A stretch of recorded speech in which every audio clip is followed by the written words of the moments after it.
Hi guys, Katja and Björn here from Belsebus. And this video is going to be a Q&A video about winter van life. We've received quite many questions. Thank you guys for sending them. We've divided them in a couple of categories. And the idea behind this video is to show you that if we can do it, you can do it. It doesn't have to be that complicated. We absolutely don't have anything.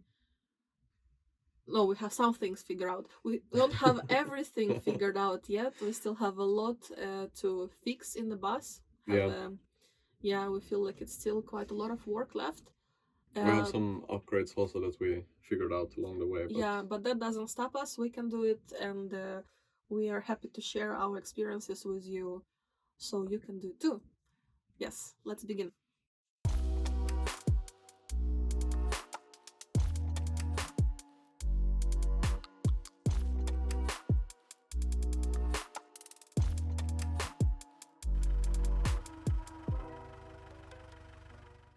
So the most frequently asked questions are about our water system. And question number one is, how do you prevent your water and tap from freezing? And the answer is that we don't prevent it from freezing. We have our tanks outside under the bus. We have about 50 to 60 liters of water on board, which we keep in jugs, 10-liter jugs. Different kind of jugs. We have one that's really practical for the kitchen with the tap that we use a lot. And then you can use it as a regular tap and fill it up with warm water and make dishes. It's no problem. Question number two is, how do you refill water in the wild? And it's very easy to refill water in Sweden. So basically you can do it anywhere at any gas station. There are many resting areas with the drinking water. Yeah. So it's really not a problem. And more or less every camping has it as well, if they're open. All national parks have facilities with drinking water. So we run out of water every 3 to 5 days. Yep.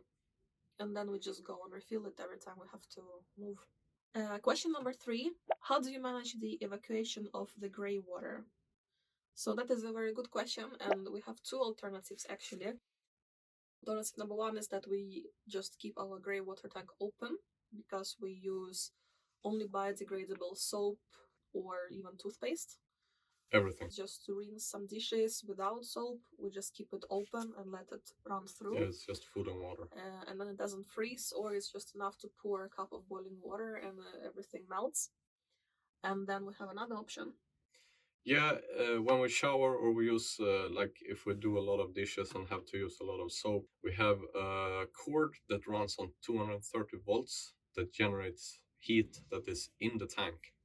So we just activate that one with the switch and then it heats up and then we can empty the grey water on the specific area at the gas station or at the camping grounds. So that's how we do if it gets full.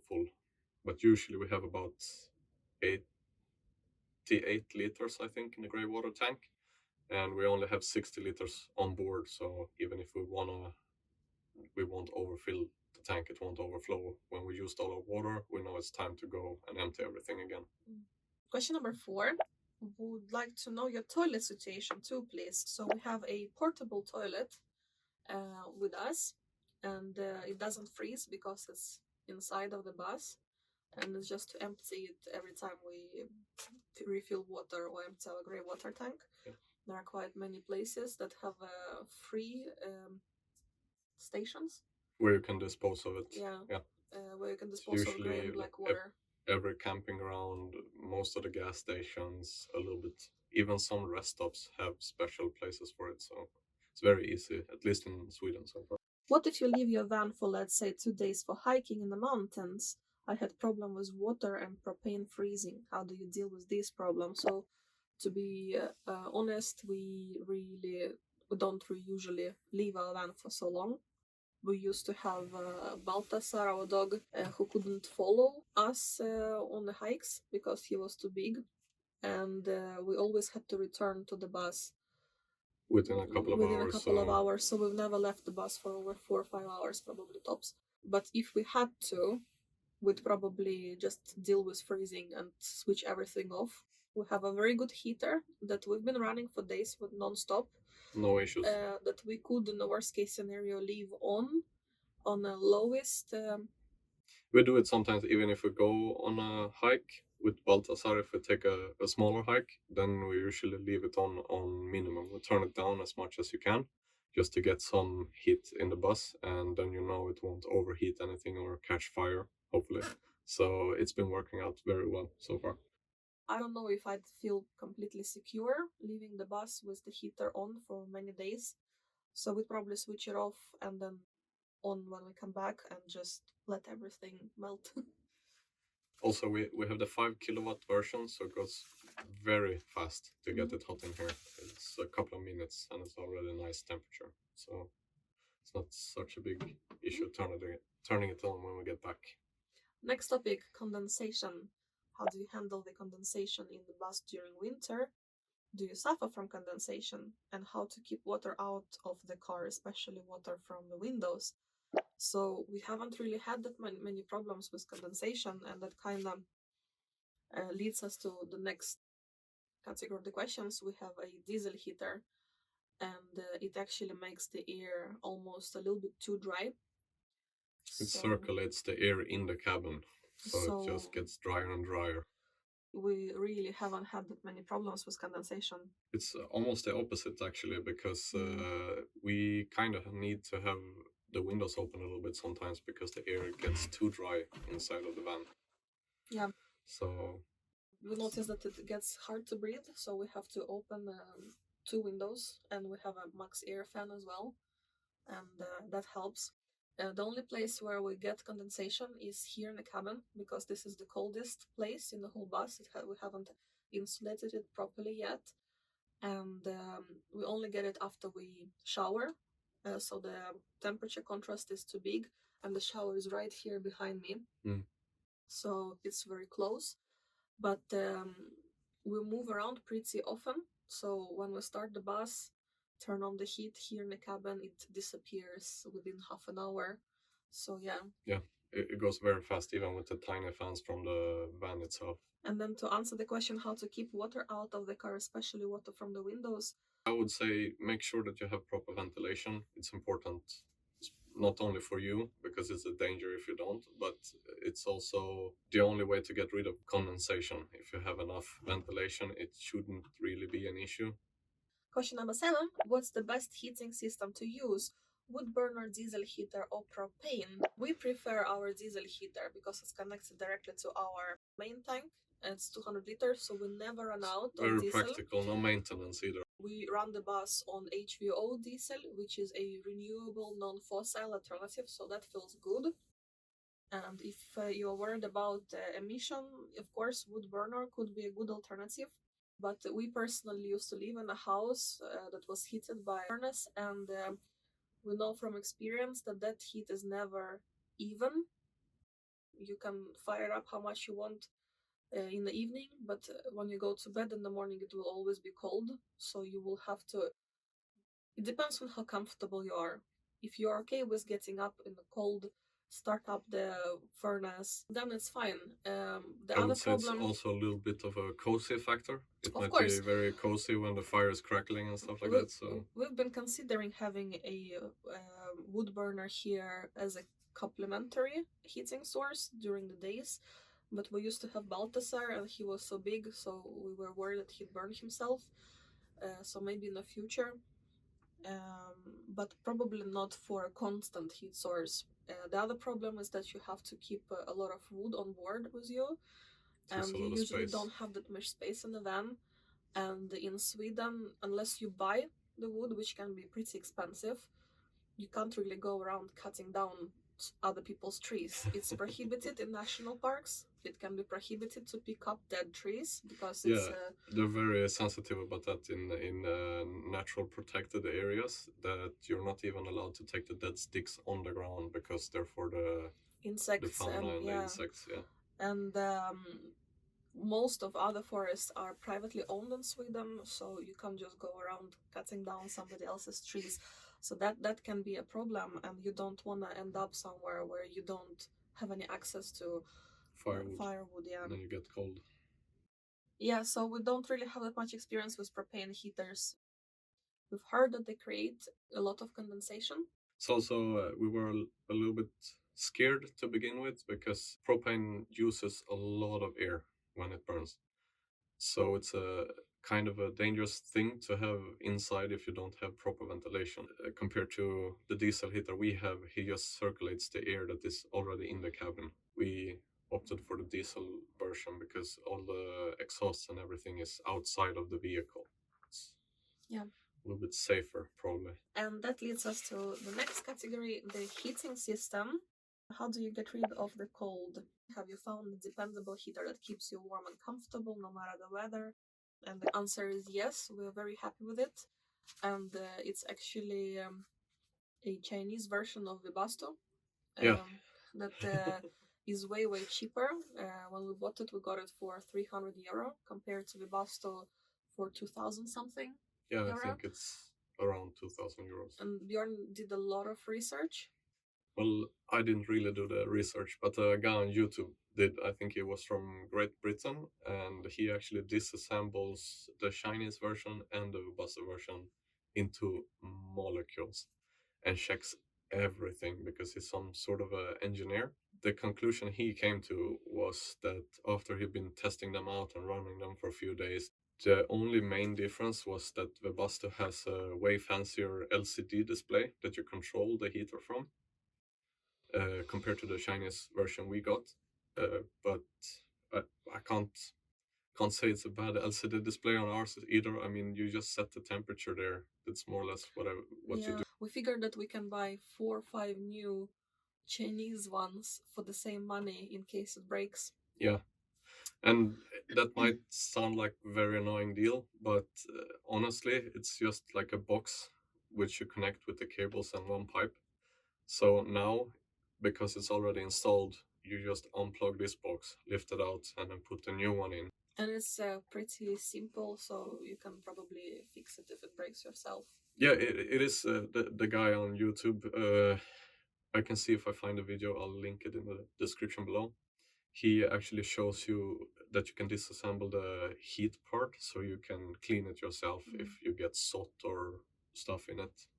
We don't know if we have a lot of that yet because we changed to HVO 100 and maybe that will make more soot in the heater. We don't know yet, but guess we'll find out eventually. We'll find out when it stops working. Yeah.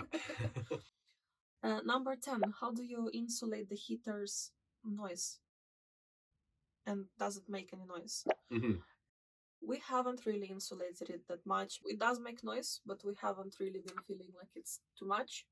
Only when we crack it up all the way up.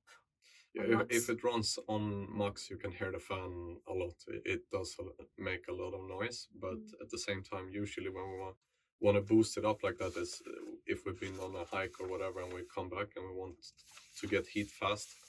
It's not really when we sleep or anything, so it's not that annoying. Usually when we sleep, we just put it on low, and that's enough to keep the whole place. You get used to it. Yeah. Yeah.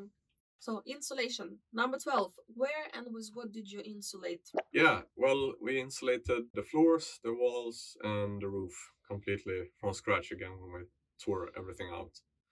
And we started with like a flexible polystyrene version of about 15 millimeters, I think. So it doesn't break when you follow the lines and all the bumps and stuff on the sheet metal of your chassis. And then we glued it to the chassis because you don't want the air pocket there, because if you get moisture trapped in between, it will probably stay there forever since the polystyrene doesn't breathe. On the inside of that polystyrene, we took 5 centimeters wooden fiberboard that is a very good material because it can breathe, so it can handle moisture without getting mold and stuff. It will breathe out the moisture again. And on the inside, on that, in between the panels and the wooden fiber, is a moisture barrier, not a stop. It slows the moisture down when it's traveling in and out of the insulation. So it's harder for the moisture to get inside of your walls compared to going out of the walls. So it's not a complete stop, because then you might get moisture trapped again. So this one is also breathing. And yeah, after that we have all our panels that you can see. And it's been working out really great. Yeah. The wood, if you have a wooden finish with wood panels, they actually do absorb a little bit of moisture, condense and stuff. So that's why often you don't see a lot of drips hanging in like the roof compared to if you have a more modern RV. You can get these plastic sheets that they build it all from, and they do not absorb, they don't breathe at all. So then you can get some drips and stuff in the roof, but then it really doesn't matter because it's plastic, so it won't get damaged from that either. But I don't know, we're pretty happy with the setup. It's been working great. We have no issues with condensation or water anywhere so far. We have a few questions about weak spots, what we've done to block them, to prevent having weak spots, and where are the cold air weak spots in our bus. Well, the walls, we have the metal beams in, and yes, coldness will travel through the metal beams, but we tried to fill everything up. We did a very thorough job filling every nook and cranny with building foam, which encapsulates all the air and insulates as much as possible. And can't really complain on the walls or anything. We haven't found any cold spots like that. Except for the rear wall. Yeah, There's but the big window. I think that's because it's one giant window almost. Yeah, because when it's over -20, like we were in Kiruna, it was -30, -33. It was very, very cold, and I had to sleep 40 centimeters away from the wall because the bed just didn't get warm there. It's a lot of air, I had cold to air have coming in there. either my blanket or pillows in between. And even though we had actually like a window insulation also in the window, it still got very, very cold there.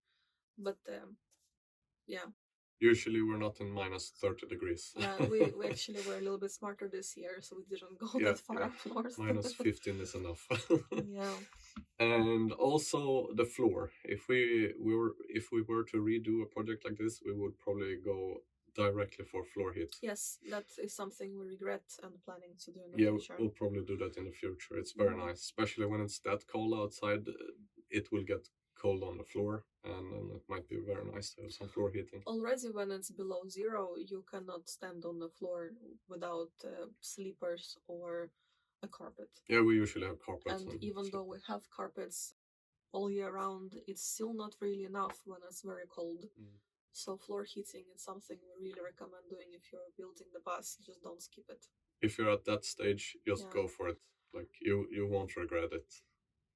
We have actually another cold spot, and next question is about that. Hey folks, my question is about the insulation of your wonderful bus. Did you insulate the driver cabin at bottom, roof, and door panels? What about the windows? How do you deal with that? Well, the cabin is actually our next project. Yeah, we haven't really gotten to that. Insulated it that much. No. We've only made these double curtains that has been working out pretty well so far, but it does get way colder here in front. Yeah. That's where we used to let Baltasar to sleep with us in the bed when it was super cold. Super cold, yeah. So this is one of the reasons why we want to split the diesel heater outlets to 2 or 3 parts. We want the heat to be a little bit more like even throughout the van. Yeah, and we're going to insulate the floor to decrease the noise while driving. And we've ordered textile to make covers for windows, but it's nothing fancy, it's just a little bit of textile. And yeah, we've been using the cabin as a fridge. We have a 12-volt fridge that runs on electricity. It hasn't been working out during winters, so we just switch it off and put all our groceries in a picnic box here in front because it's cold here. Fridge without electricity. Yeah, we just find pluses. You gotta adapt. You gotta adapt and find positive side of things. So it's one big walk-in fridge now, which is not so bad. So it's a fridge in the front, and if you want to freeze something, you just put it outside in the snow. Yeah, and that doesn't work because we've been doing it a few times, and every single time some wildlife steals it. So you gotta animals rob us of our food. You gotta put it in a box. Yeah. Okay. Laundry and drying clothes. Hey, got an old van myself, but don't live full time in it and find it really hard to dry clothes or boots, especially ski equipment. How do you dry your clothes after winter hiking in the van? Now, when we have our shower and the hooks in the ceiling there, we actually use this corner for drying our clothes, and it's working out really well.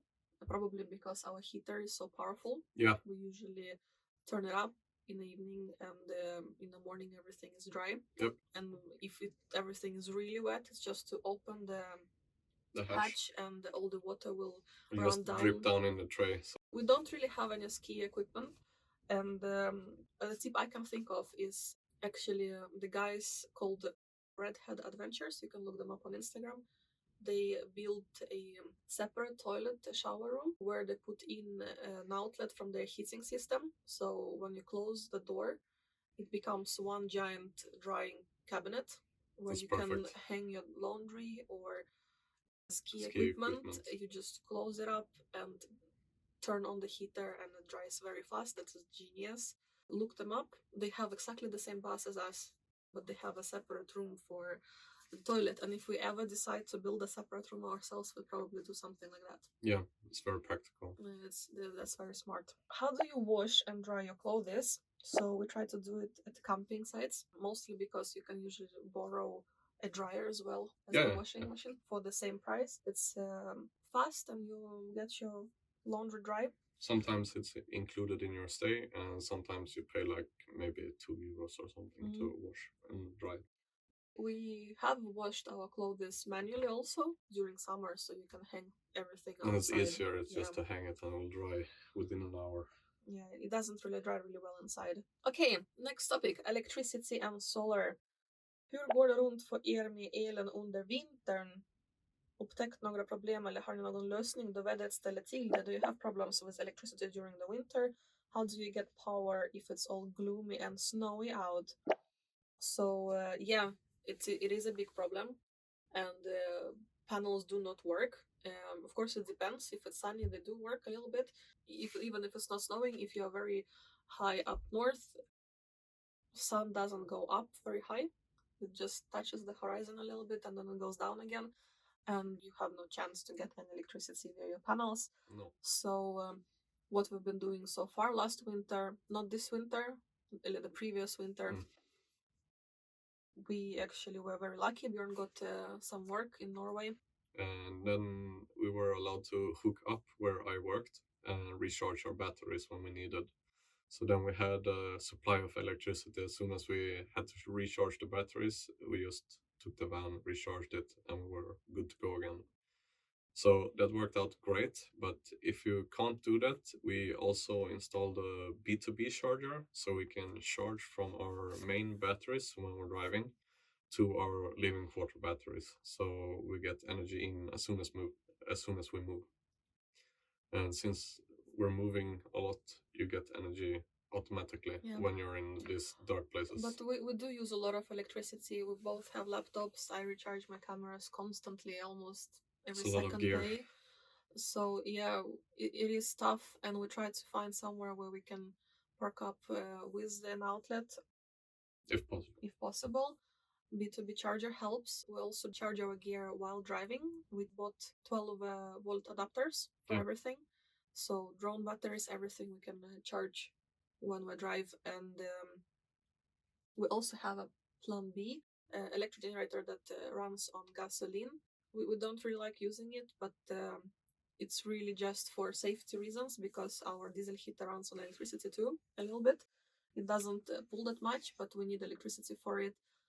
And if our bus doesn't start, something breaks down and it's -30 outside and we can't drive, we can't use B2B charger, there is no sun, then we can always turn on the generator and use it to heat up the engine or to recharge the battery so we can run our heating system. So it's very important to think about plan A, B, and C just in case. And we're looking into a generator that runs on ethanol, right? Yeah. But they're very expensive, so maybe in the future. They're way more effective. You get so much more effect out of them for Mm. less fuel, so they're more better for the environment and you get more power. Yeah, but it's something we'll probably invest in the It'll future. be in the future. Yeah, we have still so much else to do on the bus. Yeah, so this is what we've been doing so far. So if you have any other good solutions, Feel free to leave them in the comments below. Icy solar panels, how to take care of them? Do you defrost the whole van sometimes? And if so, how? We haven't had that many problems with icy solar panels because they are mounted on the roof rack and not on the cabin, on the bus directly. The snow doesn't melt because of that. There is a air pocket in between. Yeah. So it's just to brush it off. But if they do get frozen a little bit, yeah, it happens sometimes. Well, usually we don't use them during winter because there is no sun. No. But then it's just to pour some boiling water, and yeah. Yeah, that's probably the best solution, especially if you're like out in nature. Boil some water and pour it on. Do not use a de-icer or something that they use for cars. It's not good. It's full of chemicals and stuff. And the roof rack is great not only for cold seasons but also for warm seasons. We've been very happy with it actually, because we've lived in the bus through almost 3 heat waves now, and the first time we didn't have any roof rack and it wasn't insulated and it was horrible. Yeah. It was insane. Catastrophic. We were very worried for Balthasar. We were in Germany back then, and we had to just drive from lake to lake to cool down Balthasar so he would feel good. And yeah, it wasn't very nice. And ever since we installed the roof rack, we have a shade on the bus automatically. So protects us from the sun. Yeah, and so even though the bus is pretty dark, it's dark gray, we don't really suffer from heat anymore. No. So the roof rack is something we'd recommend. Not only extra storage space or place to hang it, it's also a good protection from the sun. Yeah, from sun. It's great. Yeah. We're also thinking of installing a awning as well. We have an awning. We just haven't really gotten to it yet. Yeah, to be able to create shade on the side as well. Then you can park with that side of the bus towards the sun and open the awning, which is great. And also insulation helps, of course. Not only... Yeah, that's the most important part. Yeah, because then you can decide if you want to be in the cold weather or warm weather. You don't depend on anything. You can be anywhere you want to be. Tires handling and cold starting. Mm-hmm. So, what kind and model of tires are mounted? Do you have experience with chains? Warmest regards, Marcos. We have a all-terrain version of the tires, and it's equal to the European winter tires, you can say. Not really the Nordic ones. It's a bit of a difference there. But so far, since they're brand new, we've only been running on them for barely a year.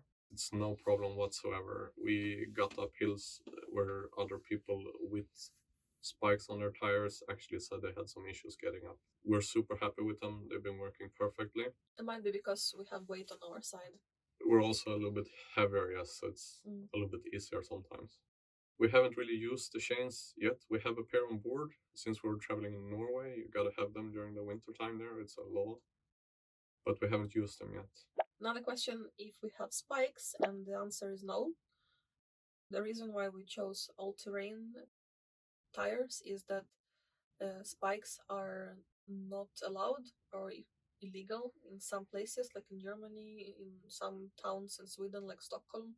Most big towns in Sweden already banned them. They don't want them. Yeah, so if we were to use spikes, we'd have to have additional set of 6 tires on board, which we just cannot have. We don't have space for that.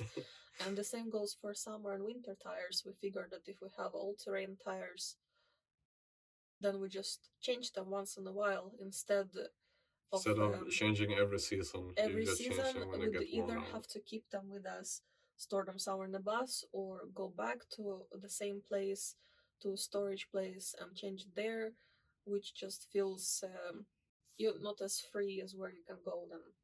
No. And we also have the benefit we do not drive so fast in this vehicle, so they will last way longer compared to regular cars' tires. So that's the reason, space, and that you would have to have a separate additional set to change because of the laws. Yeah. Yeah. How do you find a big rear-wheel drive van in the snow? Can't say I have any issues with it. It's been working out very well. Björn tried sliding a little bit. It didn't work out. Our engine is too weak. We can't do donuts yet. No. We're working on that, but it's not powerful enough, sadly. But there's also a safety thing. We can't slide whether we want it or not, and we usually drive very slow because it's a very weak engine, so we don't really have an issue with handling or anything on the ice. The tires are fine, no issue there. It's been very good so far. Have you ever got the van stuck? Yes, we actually did 2 months ago, but you just dug it up. Yeah, I mean, if you're in deep snow when you're driving, just be calm. If you notice that you start to get stuck, do not spin the wheels like a maniac. It won't help. You can try budging a little bit back and forth and see if you can get loose again. Otherwise, just like stay calm, go out, check the situation. Usually, you can just dig yourself out of the issue you have. We usually don't drive where we don't feel secure, No. and we've been choosing the roads that are cleaned regularly. Yeah. It's a little bit limiting traveling in winter because many small forest roads that you would like to drive into, they're all full of snow. Yeah. But it's just the way it is. If you're planning on going north during the winter, they do clean the roads very well in Sweden. Wherever we've been, even if it's like out in the nature or up in the mountains, they clean the roads everywhere. So it's very practical. Have you ever got stuck snowed in? How often do you move around winter? Pretty often, because we have to refill our water often and we have to recharge our batteries. But yeah, we've got not stuck snowed in, but we did it on purpose. We do like how the van looks like all snowed in, so we did stay on the same spot for almost a week or two without cleaning the van. Yeah. And it took us almost a day to dig it up. So aren't you afraid of rust on the salt roads? No, not really. We got this van to use it. You live only once. You gotta enjoy it. We gotta enjoy it. When we got this van, it was very rusty. It's more or less free from rust right now. And even though we drive on the mainland where there are many salty roads, they salt the roads there. Although they usually don't salt up in the north. No, just so you know, it's middle Sweden and south of Sweden. It's nothing we're worried about. In the worst case scenario, we'll just have to fix it again. Yeah. But it will take many years until it's time. When we redid it, we treated the whole chassis and everything underneath, so it should last for many, many years. If the van gets a little bit rusty in a few years, and we think it will take a while until it becomes rusty again. Yeah. We'll just fix it again. Yeah, we'll just fix it again, and we're not afraid of it anymore. We want to enjoy it as much as possible. How do you start the car when it's too cold? A question from Odisea Mondana. You can look them up. They also have a YouTube channel. They do. It's true. I know. I've seen it. Well, we don't. We've actually we've had problems starting the car in a cold, yes. Okay. Please work. Please work. I have a feeling it won't. It's very cold. But I'll give it a try. Come on. Come on.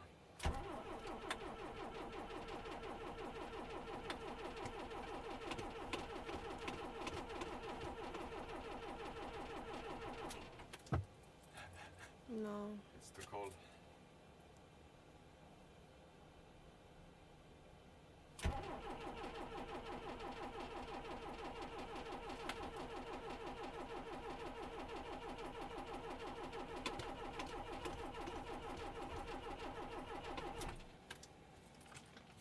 It's too cold.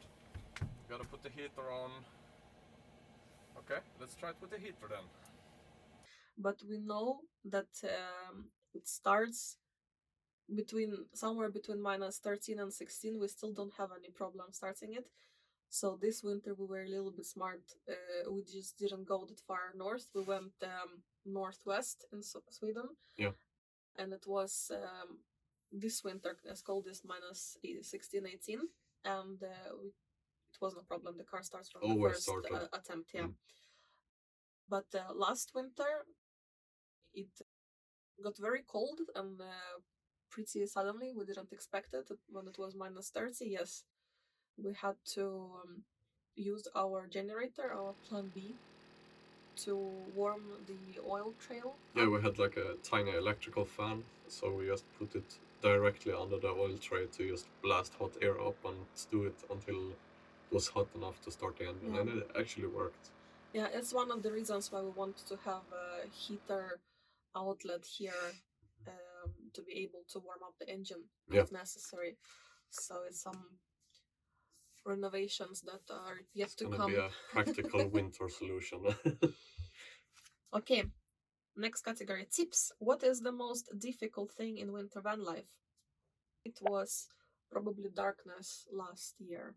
We were looking forward to it, but we didn't really expect it would be so hard, especially when it's constantly cold and you never have enough electricity. And we were a little bit unlucky. We were stuck in very bad weather during autumn for almost 2 months. It was storm and rain. Completely gray all the time. And it was very, very windy, so you couldn't be outside. And that is very hard. And it's constantly dark. It's a little bit boring. So when winter came, it just continued somehow. Even though it wasn't as stormy, you still couldn't be outside that much. So darkness probably was the hardest so far. Because it brings other problems like lack of electricity, and it's hard to film if you're interested in photo or video, which are many people who travel are. You never have enough time to finish even one video in one day. No. Best case scenario, might get 3 hours of light, and it's not even like full sunlight. It's just lighter than the darkness. We tried to film some caves in Lofoten, and we just couldn't make it there during daytime. Every time we got there, it was dark already. So it was difficult. Probably that. For you? Yeah, the darkness. It's a little bit boring.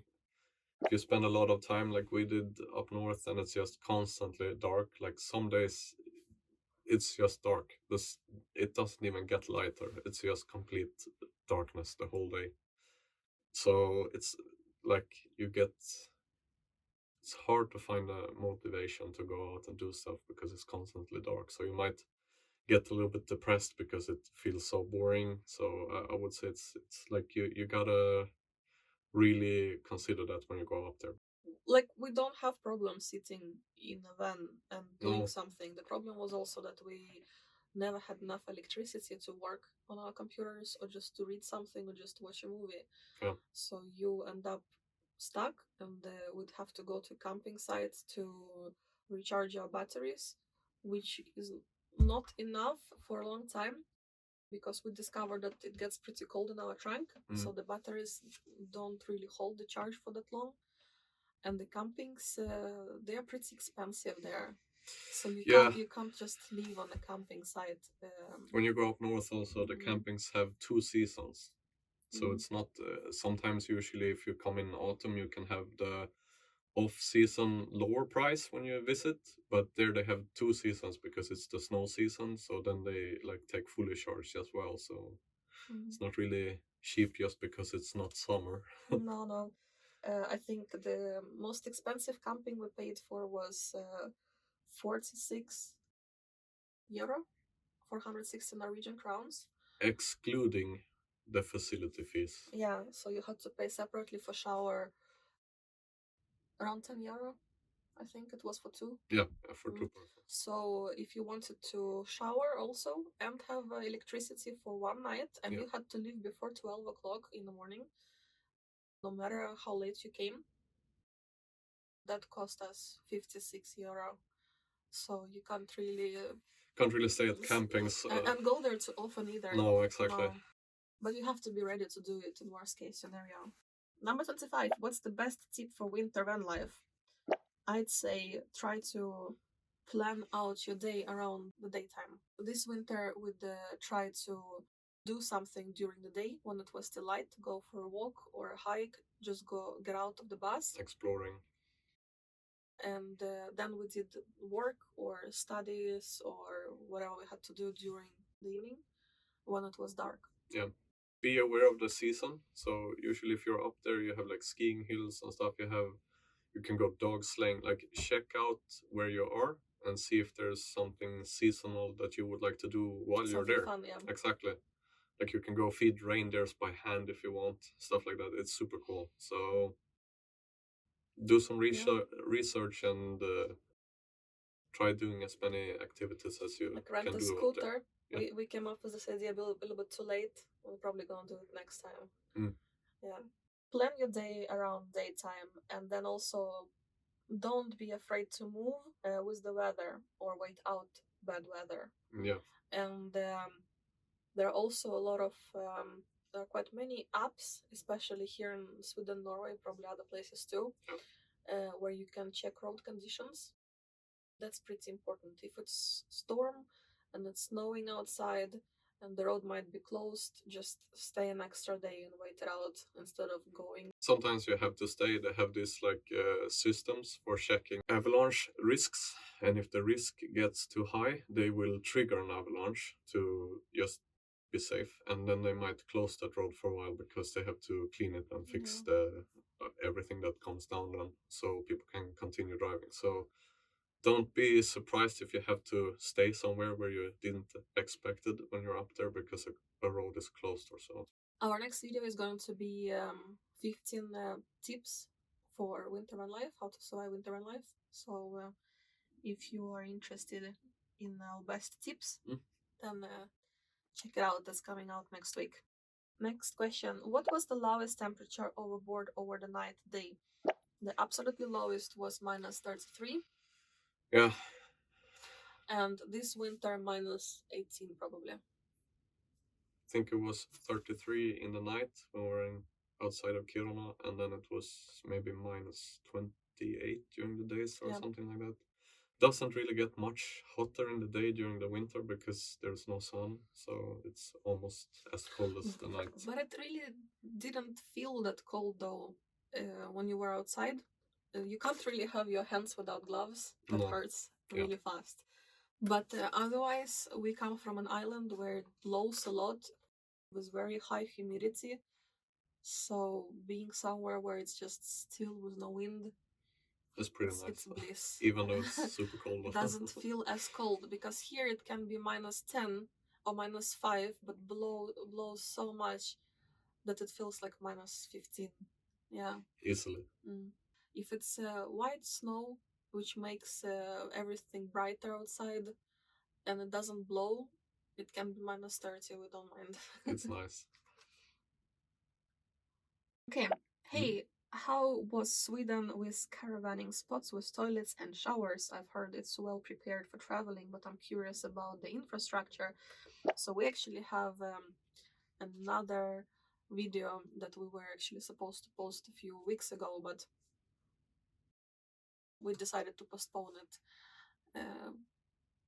because Baltasar is in it, and I didn't really want to edit any videos with him yet. No. As you know, he unfortunately passed away in December.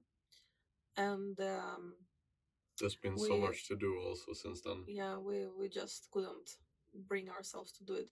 But we have a video coming out about why Sweden is a good country for van life, and you are absolutely right. The infrastructure is great. You can refill water anywhere. There are many resting areas. You can just write it in Google Maps. Rastplats, resting area, and most of them have facilities. The majority are even like warm heated during winter and have warm water, and you can refill water for free at gas stations. Usually you can just ask, and some gas stations even have, not all but big ones, have showers for truck drivers which are free, and you can just ask if they have it, and if they do, if you can use it, and you can even shower for free without going to camping. Also, they have a super cool thing. If you go, at least we've been a lot north in Sweden, and they get these campsites that people do out of the kindness of their heart. They actually take their own private property and they turn it into a campsite where RV enthusiasts can stay. And usually it's just a volunteer fee. You can choose yourself what you want to give, and they're very well taken care of. And they're usually the like most beautiful spots because they're a little bit off the beaten track, so to say. And that's also pretty cool in Sweden that people actually do that for other people. And there are It's many nice. campings all over the country, and you are allowed to park anywhere, even if it's private property, as long as you don't disturb the owners for 24 hours. After 24 hours, you have to move or you have to ask for permission to stay longer. Traveling with RVs is very, very popular in Sweden. Maybe not really van lifing and living full time, but many families, almost everybody will know, own a van of some sort or an RV, and maybe that's why there are so many camping sites, and it's the infrastructure is great. It's like hiking for Norwegian people. Going out into the mountains and walking. It's the same for Swedish people with RVs. It's very popular. So the last question, not really winter van life related, but we decided to include it because it reveals a little bit our plans for the future. So do you guys still live full time in your van, or do you switch between cabin and car? And the answer is yes, we do switch between an apartment and the car. We've been doing it for a couple of months now. The cabin is renovated and is for rent. So if you're planning to go to Gotland, there is a cabin you can rent. Check out the link below. It's on Airbnb. And we live in an apartment. And the reason number one is that before, when we had Baltasar, we wanted him to have a stable home, even though all seemed pretty well after he got sick first time last autumn. We still felt that we wanted to be in the same spot and be able to go to the same vet until we were sure enough that he was stable. Unfortunately, he got heart problems later on that autumn, and as you know, passed away in December. But we took a winter trip up for a month or so to get away a little bit. And now we're back on Gotland again. And the reason why we're back, there are actually two reasons. We are trying to increase our passive income because we figured out that working for a while and then traveling, spending all that money is not very stable, and you don't really get much in the future, and we don't really want to do it like that. We figured that the only way to not depend on work on the road, which can be hard to get, is to increase our passive income. And in order to do that, we are going to we want to build 2 apartments in a workshop that we used to rent out as a metal workshop. And the goal for this year to build at least 1 apartment. We're going to document that and share here the renovation process. You guys can check it out and get an idea of how it's like to redo or build an apartment in Sweden. We're going to talk about budget, how much it costs. We're going to do it as cheap as possible because we don't have that much money. And I'm very lucky. Björn can do everything himself. So we're going to do everything ourselves, basically. And next project is the one you know. It's Volvo Laplander, which we're considering doing first so that it is done before summer. We hope to be able to rent it out since Gotland is a very popular place. Many tourists come here every year. We were thinking that we could rent it out as a mini off-road camper. And that is our second project that we would like to realize before we start traveling again. We want to feel that we are completely done here and that nothing is holding us back. Want to be done with it. It's also pretty cool to see how nice we can get it and if somebody wants to rent it, because it's a kind of a cool old vehicle. It's a little bit special, but must be We want to try it out first, of course, because it must be really cool it's to an go around unusual with it. vehicle, yeah. And we'll love how it looks. It's gonna be a lot of fun, and we plan to document it. And our big goal, sometime in the future, is possibly to take it to Iceland, since it's an off-road camper for a couple of months. Yeah, so we are building it not only for rent, but also for ourselves one day.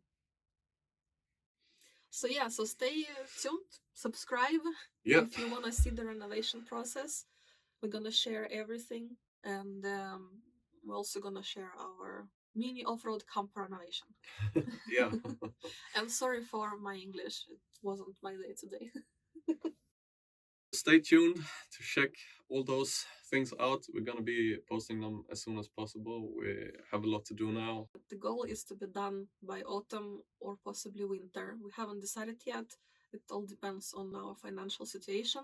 And how this year turns out. Yeah, but we would love to maybe go back to the north and reach the North Cape this time next winter. Yeah. But we still need to take into consideration that we have to do a lot of changes in the bus, and that also takes time. So yeah, we'll see how it all turns out. So thank you guys for watching. We hope that you find this video useful. And if we missed any questions or you have any other questions, please leave them in the comments below and we'll make sure to answer them. See you next time.